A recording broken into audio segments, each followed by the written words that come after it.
पश्चिम बंगाल में आज से दीदी युग का अंत हो चुका है और इसके साथ साथ यहां दादा युग की शुरुआत हो चुकी है। बंगाल के इतिहास में ऐसा पहली बार है जब देखिए बीजेपी सरकार बनी और शुभेंदु अधिकारी ने बतौर मुख्यमंत्री पद की शपथ ली।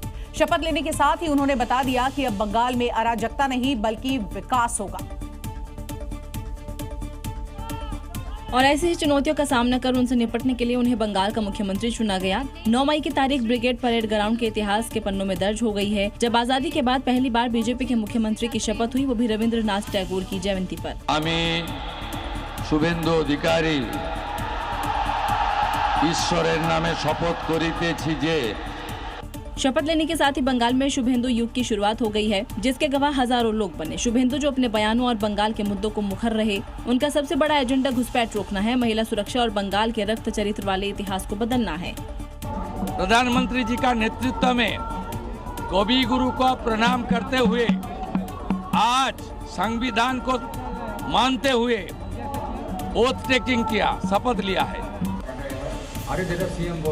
साथ ही वो जगह भी सामने आ जाएगी जहां से बैठकर सीएम शुभेंदु बंगाल की दशा और दिशा बदलने के लिए फैसले लेंगे और सोनार बंगला का संकल्प लेकर आगे बढ़ेंगे। तो वहीं कैबिनेट विस्तार में बीजेपी ने कास्ट और क्षेत्र संतुलन का खास ख्याल रखा है। शुभेंदु अधिकारी की टीम में उन 5 चेहरों को जगह दी गई है जो अपने इलाके में मजबूत पकड़ रखते हैं और साथ ही साथ पार्टी के एजेंडे को लेकर बड़े अग्रेसिव रहते हैं।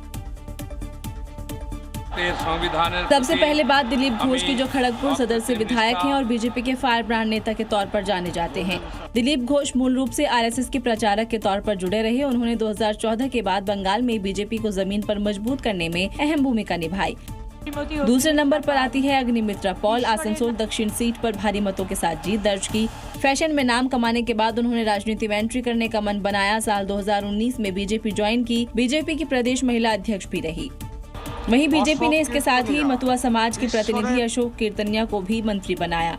साथ ही संथाल समुदाय से आने वाले खुदीराम टूडू को भी मंत्री बनाया है।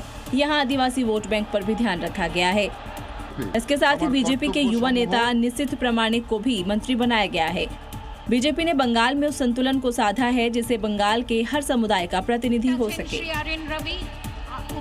और देखिए, अंग बंग और कलिंग में अब बीजेपी की सरकार है और इसकी मजबूती का जिम्मा जो है ऐसे मुख्यमंत्रियों को दिया गया है जो कि हिंदुत्व का चेहरा होने के साथ साथ हिंदुत्व की लगातार बात भी करते हैं। और आज बंगाल में मंच पर देखिए शुभेंदु और योगी आदित्यनाथ की भगवा जोड़ी की अलग ही बॉन्डिंग दिखाई दी।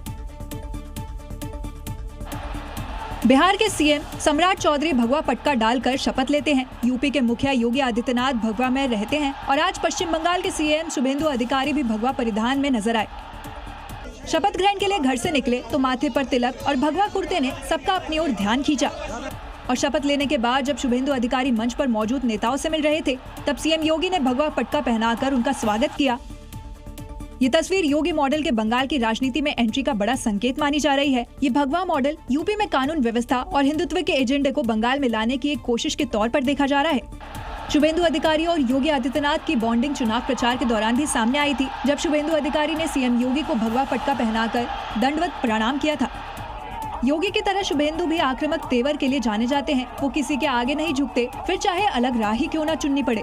और जिस तरह से योगी का बुलडोजर हिट है, वही मॉडल शुभेंदु भी बंगाल में लागू करेंगे, क्योंकि वो पहले ही कह चुके हैं कि बंगाल में माफियाओं और अपराधियों का भी यूपी की तरह ही हाल होगा।